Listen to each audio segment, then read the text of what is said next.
জয় গোসাই। বৎসরান্তে একদা সমাধির অন্তে মিলা গুহার বাইরে এসে উন্মুক্ত আকাশের তলায় দাঁড়ালেন। সেদিন দু চোখ মেলে বর্ণাঢ্য পৃথিবীর মুখের পানে চেয়ে তিনি মুগ্ধ বিস্ময়ে স্তব্ধ হয়ে গেলেন।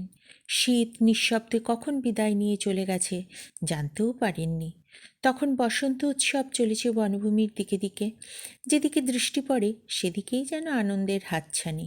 বিস্ফারিত নেত্রে আনন্দলীলা দেখতে দেখতে মিলা তন্ময় হয়ে স্বপ্নোত্থিতের মতো পায়ে পায়ে এগিয়ে চললেন। স্তব্ধ হয়ে দাঁড়িয়ে পড়লেন কলহাস্য মুখরিত এক পার্বত্য ঝর্ণার পাশে। সেখান থেকে নিচের দিকে চেয়ে দেখলেন পায়ের তলে বহুদূর বিস্তৃত শস্যক্ষেতের অপরূপ মহিমা যেন তার দুটি চোখে বহুদূরের এক অপরূপ অঞ্জন মাখিয়ে দিল। মনে হলো যেন সমগ্র বিশ্বের সঙ্গে তার চোখ। মনে হলো তিনি পথিক, পথেই তার ঘর। সমগ্র সংসার ছড়িয়ে আছে তার পথের দুপাশে। দুর্বার বলে সেই পথ যেন তাকে আকর্ষণ করছে। কোনো একটি স্থানে কোনো একটি ক্ষুদ্র গুহার সীমাবদ্ধ অন্ধকার যেন তাকে ধরে রাখতে পারে না। তড়িৎ পদে মিলা কিছু দূর পর্যন্ত এগিয়ে গেলেন। হঠাৎ থেমে গেলেন যখনই মনে পড়ল নিজের প্রতিশ্রুতি। বুদ্ধত্ব লাভ না করে এ গুহা আমি কখনোই ত্যাগ করে যাব না। সঙ্গে সঙ্গে তার মনের মধ্যে প্রতিক্রিয়া শুরু হয়ে গেল। তার একটি মন যেন আর একটি মনকে ভর্ৎসনা করে বলতে লাগলো, এতই যদি তোর বহির্জগতের লালসা, তবে সাধনার ছল করে ঘর ছেড়ে বেরিয়েছিলি কেন? লোকসঙ্গের বৈচিত্র্যই যদি তোর কাম্য হয়, তবে এত ঘটা করে শপথ গ্রহণের কী প্রয়োজন ছিল? সংসারের পানেই যদি তোর অন্তরের আকর্ষণ থাকে, তবে নির্জন গুহাবাসী নিজের অন্তরের নিগূঢ় পরিচয় কেমন করে তোর লভ্য হবে? কার কাছে, কিসের লোভে তুই এই কাঙাল বৃত্তি গ্রহণ করতে চাস? পৃথিবীর সৌন্দর্য যদি তোকে টানে, চিন্তা যদি তোর নিস্তরঙ্গ চিত্তকে তরঙ্গায়িত করে তোলে, তাহলে একের থেকে আরেক চাওয়া তোকে নাচিয়ে নিয়ে বেড়াবে এবং কামনাগুলি একে একে মুকুলিত হয়ে তোকে ক্রমেই উদ্ভ্রান্ত করে তুলবে। মিলা, তুমি যদি নিজের মঙ্গল চাও, তাহলে এই ভ্রান্তির পথ এড়িয়ে চলো। কারণ এই পথ সর্বত্যাগী যোগীর জন্য নয়। এই লোভের পথে একবার যদি পা দাও, তুমি সর্বশান্ত হয়ে ভেসে যাবে। কোথায় তোমার জাগ্রত বিচার বুদ্ধি? আজ তোমার চরণ সঞ্চরণ করতে চাইবে, কাল চাইবে মন। যাকে প্রশ্রয় দেবে সেই তোমাকে বিপদগামী করবে। চলার পথ তোমার নয়, তোমার পথ স্থিতির। বাইরের গতি তোমার নয়, তোমার গতি অন্তরের। মাথা তুলে দেখতে চেও না, অন্তরে ডুবে থাকো তোমার দৃষ্টি, অন্তরে ডুবে থাক তোমার দৃষ্টি। সুখনিদ্রার অবসর নেই, তোমার জীবনে অখণ্ড হয়ে থাক তপশ্চর্যা। মনের অঙ্কুর প্রথমেই বাধা পেয়ে নির্জীব হয়ে মরে গেল। যেখানকার মিলা সেখানেই রয়ে গেলেন। একটানা 3টি বৎসর ঋতুচক্রের বহু বিচিত্র অভ্যর্থনা নিয়ে এলো আর চলে গেল। কত সোনালি প্রভাত, রক্তিম সন্ধ্যা, শীতের রিক্ততা, হেমন্তের পূর্ণতা, বর্ষার মেঘ, শরতের স্নিগ্ধতা, বসন্তের চাপল্য, গ্রীষ্মের প্রদাহ, মন্থর পদে পার্বত্য ভূমির বুকে নবনব আবেদন জানিয়ে নিয়ে ফিরে এলো, নিঃশব্দে চলে গেল। মিলার সামান্য সঞ্চয় নিঃশেষিত প্রায় হয়ে এসেছিল। তথাপি ক্ষীয়মান ভাণ্ডারকে, স্বল্পাহারকে আরও স্বল্প করে একেবারে নিঃশেষিত হতে দেননি। মাঝে মাঝে মনে আশঙ্কা জাগত, পাছে খাদ্যাভাবে অসময়ে মৃত্যু এসে নির্বাণ লাভের পথে বাধা সৃষ্টি করে। এই ভয়ে এক মুষ্টি খাদ্য মুখে তুলতে গিয়েও তিনি আর আধখানি পরের দিনের জন্য সরিয়ে রেখে দিতেন। এই সঞ্চয়স্পৃহার জন্য মনের মধ্যে ধিক্কার জাগত। তখন আবার নিজের মনকে প্রবর্তিয়ে বলতেন, সংসারের লোকেরা ভবিষ্যৎ সুখের আশায় কত আগ্রহ করে সামান্য টাকাটা সিকিটা সঞ্চয় করে রাখে, অথচ কী বা তাদের সুখ? কতই বা অনিশ্চিত সেই ভবিষ্যতের সম্ভাবনা। আমার কাম্য যে বুদ্ধত্ব, কোনো কিছুর হিসাবেই তার মূল্য হয় না। অতএব এই অমূল্য নিধির জন্য সঞ্চয় করলেই বা দোষ কী? শেষ পর্যন্ত সঞ্চয় করবার মতো কিছুই যখন আর রইল না, তখন আবার পূর্ব প্রতিশ্রুতি হয়ে দাঁড়ালো খাদ্য সংগ্রহের প্রতিবন্ধক। খাদ্য না পেলে দেহ বাঁচে না, দেহ না বাঁচলে পরম বস্তু লাভ হয় না। অথচ সত্যের ভিত্তি থেকে স্খলিত হলে ধর্মের মূলেই যে টান পড়ে। বিচারের সিদ্ধান্ত হলো খাদ্য চাই। লোকালয়ে গৃহস্থের দ্বারস্থ না হয়েও কোনো ক্রমে দেহের খাদ্য দেহকে দিতেই হবে। সেই পার্বত্য প্রদেশেই ঝর্ণার আশেপাশে বিছুটি গাছের বন, সবুজ নধর পাতাগুলির গায়ে সূক্ষ্ম চুলের মতো অসংখ্য বিষাক্ত কাটা।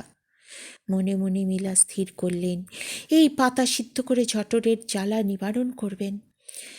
দুর্বল শরীরে এতখানি পথ নিত্য যাতায়াত সম্ভব হবে না বুঝে এই ঝর্ণার আশেপাশে একটি বৃক্ষমূলে ধ্যানের আসন স্থাপন করলেন। জলের অভাব নেই, খাদ্যেরও অভাব নেই। উপর দিকে চাইলে উন্মুক্ত আকাশ, সামনে পিছনে অবারিত পার্বত্য ভূমি, রৌদ্র করজ্জ্বল। দেহের সমস্ত আবরণ জীর্ণ হয়ে খসে গেছে, কঙ্কালসার দেহের কয়েকটি হাড় গোনা যায়।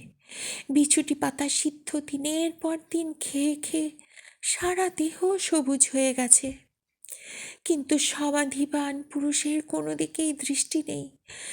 জীর্ণ শীর্ণ উলঙ্গ দেহ, মাথার চুলগুলি জটার জঙ্গলে অপরিচ্ছিন্ন, কিন্তু দেহই বাকার, চুলই বাকার। শরীরের লোমগুলি পর্যন্ত সবুজের আভা ধারণ করেছে, কিন্তু মিলার কোনো দিকেই দৃষ্টি নেই। অন্তরের বাইরে চোখ মেলে দেখার মতো কোথায় কি আছে যে তিনি সেদিকে নজর দেবেন?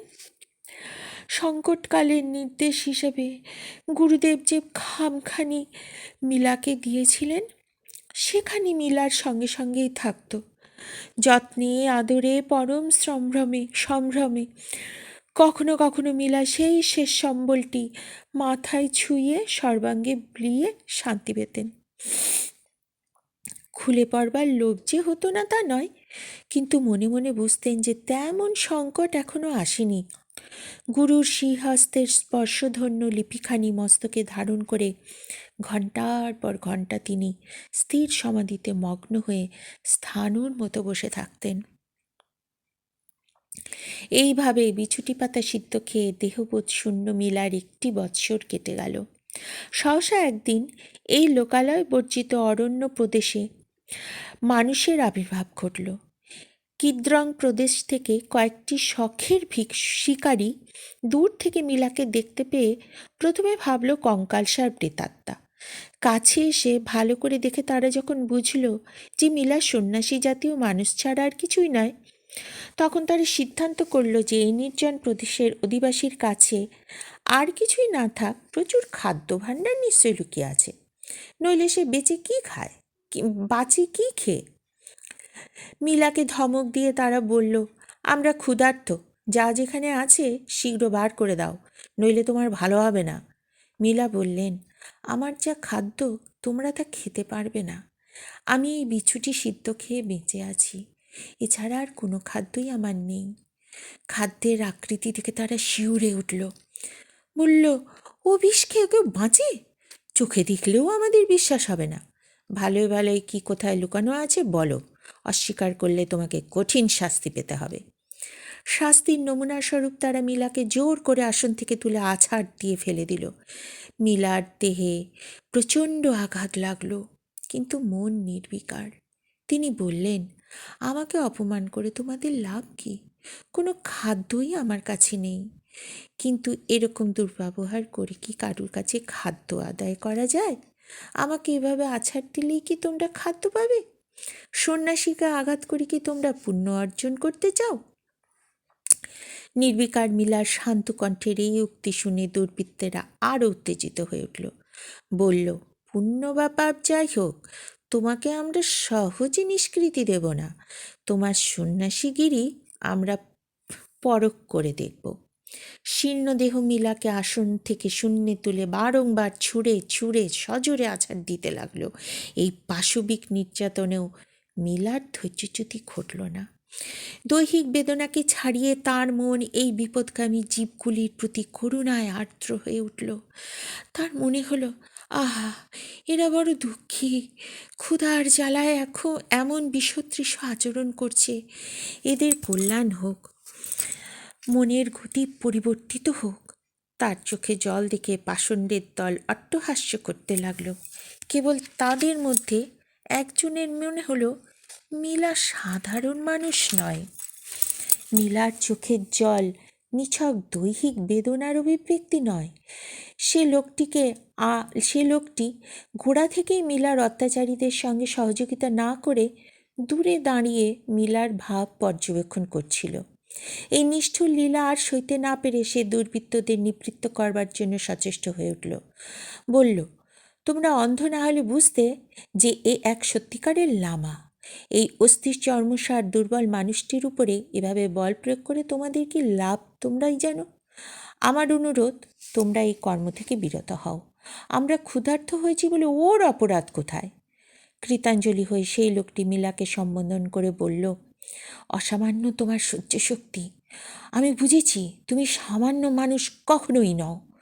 আমি এদের বাধা দিতে পারলাম না, কারণ আমার একার কথা এরা কেউ মানছে না। কিন্তু আমার কথা তুমি স্মরণে রেখো। এদের পাশে আমিও যেন জড়িয়ে না পড়ি। আমার জন্য তুমি প্রার্থনা করো। দলের একটি লোকের মুখে এই বিজাতীয় উক্তি শুনে সবাই বিদ্রূপের হাসি হাসল। হাসতে হাসতে উচ্চস্বরে বলল, আর আমরা তোমাকে যে বারংবার তুলেছি, বারংবার ফেলেছি, তার পুণ্যও আমাদের প্রাপ্য। এই কথা যেন তোমার স্মরণে থাকে। উচ্চ হাস্যে বনভূমি মুখরিত করে দলটি চলে গেল। কিন্তু এত পীড়নেও মিলার এতটুকু ভাবান্তর ঘটল না। অক্রোধ পরমানন্দ পুরুষ যেমন ছিলেন তেমনই রইলেন। কারো বিরুদ্ধে তার কিছুমাত্র অভিযোগ নেই। মনের মধ্যে নেই অত্যাচারের প্রতিক্রিয়া। আহত অবসন্ন দেহ, কিন্তু সেই আঘাতের বেদনা যে বোধ করবে, অত্যাচারে যেমন ক্ষুব্ধ হবে, অপমানে যেমন ক্ষুণ্ণ হবে, সে মনের অস্তিত্বই যে আর নেই। দেহ যার আঘাত তো তার, বাহির ও অন্তর যার একাকার হয়ে গেছে, তার কাছে বাইরে থেকে এসে আঘাত এনে যাবে কে? বাইরের আঘাত বাইরের পড়ে রইল। মিলা অন্তরের মাঝে তলিয়ে গেলেন। ওই স্থানে সেই একভাবে আরও একটি বৎসর কেটে গেল। নিরাবরণ নগ্নদেহে স্থানকালের অতীত সত্তায় দেহবোধের ঊর্ধ্বে অধিষ্ঠিত মিলার দিবারাত্রির কোনো হিসাবেই ছিল না। জাগতিক সম্পদ বলতে তখন মিলার ছিল কেবল শূন্য ময়দার বস্তাটি। হঠাৎ তার একসময় খেয়াল হলো, এই বস্তাটিকে জোড়াতালি দিয়ে বিছানায় পরিণত করলে কেমন হয়। পাশের সেলাইগুলি ছিঁড়ে সমান করতে গিয়েই মনে হলো, যদি আজ এখনই আমার মৃত্যু হয়, তবে সুখসজ্জার লোভ নিয়ে আমার কি হবে? হাতের কাজ ফেলে রেখে মিলা আবার নিজের মধ্যে ডুব দিলেন। জীর্ণ পশু চর্মের তলার দিকটা টেনে নিম্নাঙ্গ চাপা দিতেন এবং উপরের অঙ্গ ঢাকা দিতেন সেই বস্তা ছেঁড়া চটের টুকরো দিয়ে। দিনের বেলা লতাবন্ধনে আবদ্ধ হয়ে সেই বস্তার টুকরোই কৌপিনের মতো করে দেহলগ্ন হয়ে থাকত। দ্বিতীয় তৃতীয় বৎসরের মাঝামাঝি শোরগোল করে সেই অরণ্যভূমিতে এলো আরও একদল শিকারী। এদের সঙ্গে প্রচুর খাদ্য সম্ভার। দূর থেকে মিলাকে দেখে এরাও প্রথমে অপদেবতা মনে করে ভয় পেয়ে গেল। দিনের আলোয় এভাবে সাক্ষাৎ অপদেবতার অভ্যুত্থায় অসম্ভব ভেবে ক্রমে সাহস সঞ্চয় করে তারা মিলার আসনের চারিপাশে ভিড় করে দাঁড়ালো। মিলা বললেন, আমি সন্ন্যাসী, ভূতপ্রেত নই। খাদ্যাভাবে আমার দেহ কঙ্কালসার হয়েছে।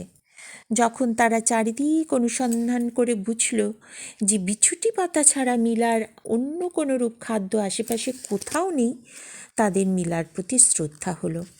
যাবার সময় মিলাকে ভক্তি ভরে প্রণাম করে তাদের উদ্বৃত্ত খাদ্য সম্বরের কিয়দংশ তারা মিলাকে দিয়ে গেল। তারা বলল, এমন কঠোর তপশ্চর্যার বিবরণ আমরা এতদিন পর্যন্ত কানে শুনেছি, কিন্তু স্বচক্ষে কখনো দেখিনি। পশু হত্যায় আমরা বহু পাপ করেছি। আমাদের প্রদত্ত এই মাংস গ্রহণ করে আপনি আমাদের সেই পাপ খালনে সহায়তা করুন, এই আমাদের নিবেদন। প্রায় 2.5 বছর পরে মিলা এই প্রথম মানুষের খাদ্য আহার করলেন। তার দেহ মনে যেন নববলের সঞ্চার হলো। আবার কতদিন পরে এমন আহার্য জুটবে কে বলতে পারে। অতএব যতটুকু অল্পাহারে শরীর রক্ষা করা যায় সেই ভেবেই চলতে লাগলেন।